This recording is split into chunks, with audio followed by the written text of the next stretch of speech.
with everything homemade, and today I'm going to show you the differences between stinging nettle and hemp nettle and what to do if you get stung by stinging nettle. So over here we have this plant right here.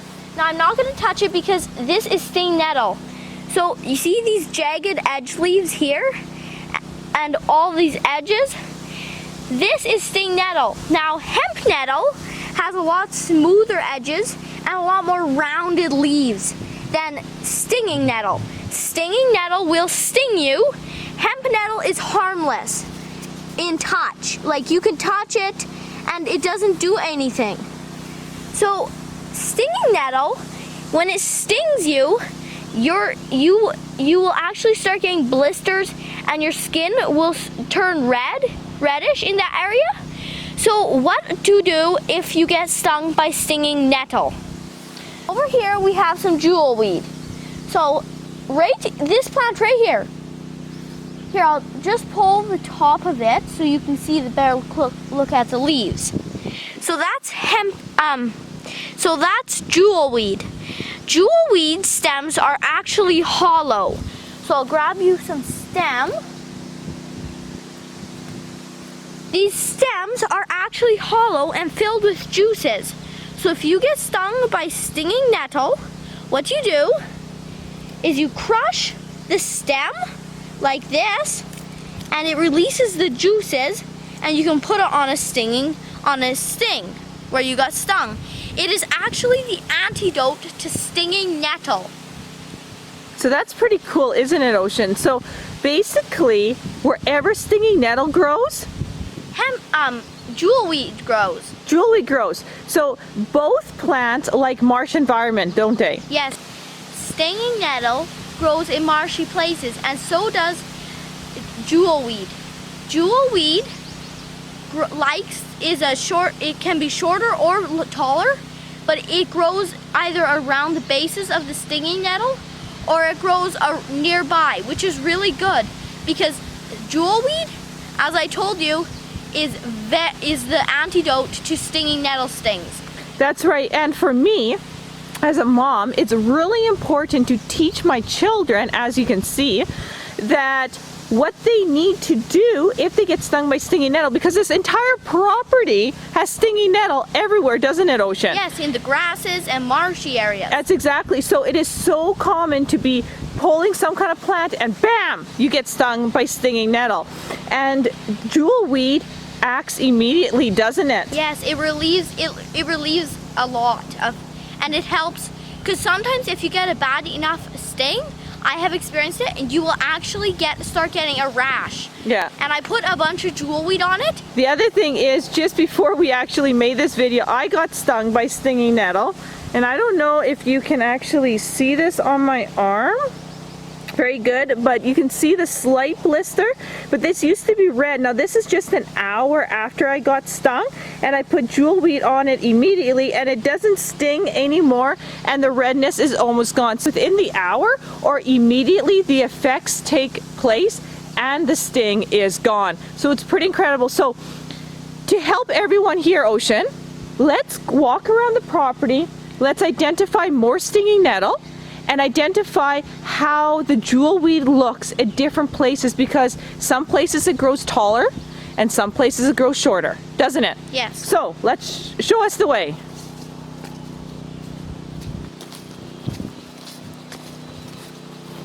So as you go, Ocean, just identify some stinging nettle. Here we have stinging nettle in this tall grass, like I said, in the grasses. But here, if it gets really wet, like when the streams flood and everything. So this here is stinging nettle again. The jagged leaves and the sharper point.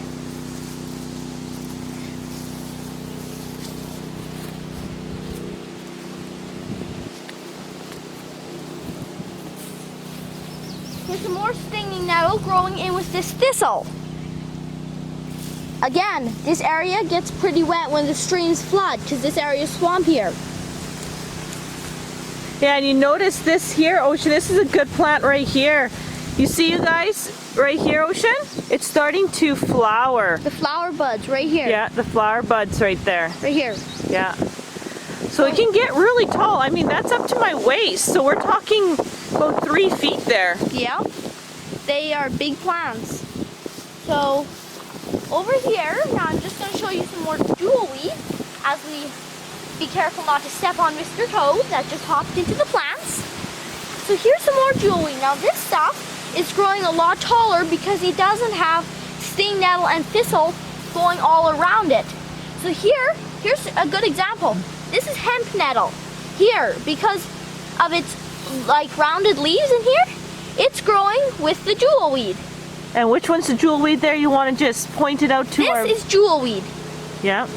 Take a look. This is jewelweed. All these, like how I find it also easier to tell is the look of the stem. It looks like it's like a light green. It's hollow too. And yeah, it's hollow. And then we have some more jewelweed here. And then over here, so over here we have shorter jewelweed because it's more shadowed by this overhang here. So it's not getting as much light and therefore not growing near as tall. Then, yeah. So when these plants flower, like I can see some really small flower buds on these. I don't know if you can see them, those little spots here. When they flower, those flowers will actually, after a bit, go into seed pods. And another name that these are known by is forget-me-nots or touch-me-nots. So if you touch them, if the shells are ready, they will burst and all the seeds will fly. So when you grab them, you want to cup your hands around them so you get the seeds. And the seeds taste nutty and like walnuts, and they are very edible. Yeah, and they taste really good, and it's really challenging because, like you said, you have to cup your hand around those seed pods, and you can feel the explosion in your hand of the seeds. But if you can hold them, that's why you guys, these jewelweed is all over the place, because the seeds, the second you touch the plants, the seeds pods just spray the seeds everywhere. But they taste really good, don't they? Yes, they do. Which means if the wind blows harder and if something bumps the seed pods a bit harder than normal, those seed pods may explode. And that's another way how those seed pods spread their seeds. And any stage of this plant is helpful against stinging nettle. So even when it first comes up, at this stage before it flowers, when it flowers, when it goes to seed pods, all the way up to the very end, isn't it? Yeah. You can use this. What else? Like, it's very interesting because what's the nickname that I call it in the house?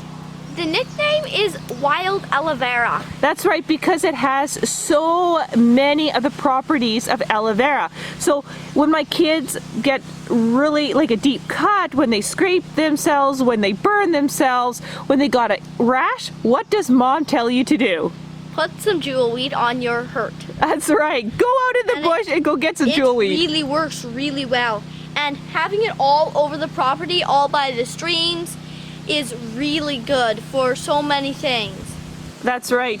So we wanted to share this a little bit, this plant with you guys, because if you are out hiking and you come across stinging nettle, look for jewelweed and make sure you can identify it and be able to use it. Ever stinging nettle grows, jewelweed grows.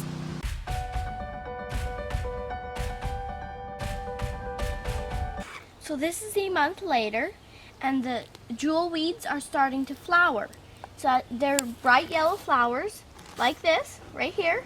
And some of the flowers are already starting to turn into seed pods, like this one right here. This is a seed pod. But none of the seed pods are ready yet. They need to get riper and they need to grow more. And the seeds, when they're ripe, will be almost black with a couple streaks of white. Ooh, that one. You saw, did you guys see that? We'll replay that back. Did you see how it exploded? That's why they're called what, Ocean? Forget-me-nots or touch-me-nots. Yeah, because if you touch them, they can explode. Just wait, Ocean. Let me get... Okay, you ready? You see that? They literally, And you know what that else helps these, and that's why there's these growing clumps, is because when animals walk by them, they touch the seed pods, they explode, they expel the seeds, Yep. and they replant themselves. Which, yeah, so that means we just planted more seeds here, some of which will germinate. But what I really find cool is I just bumped one and it just exploded, but they go like out very far ways. It's just how fast and how far they go. That's right. But really amazing. And what else is, they taste like walnuts. So give it another month and these seeds will mature and they'll become even more exploding. Yes. But they taste like walnuts. They're really good. And a lot of times hikers will actually eat them for energy. Yep. But basically, like these ones, once these ones mature even more, like right now I can touch them on the bottom like this and lift them, but once they've matured fully, the pods, the seed pods, if you singly touch them, they will blow up. That's what's really hard. Once they mature lots, then you have to be really careful harvesting them. Thank you for watching. I am Ocean with Everything Homemade, and we'll see you on the next video.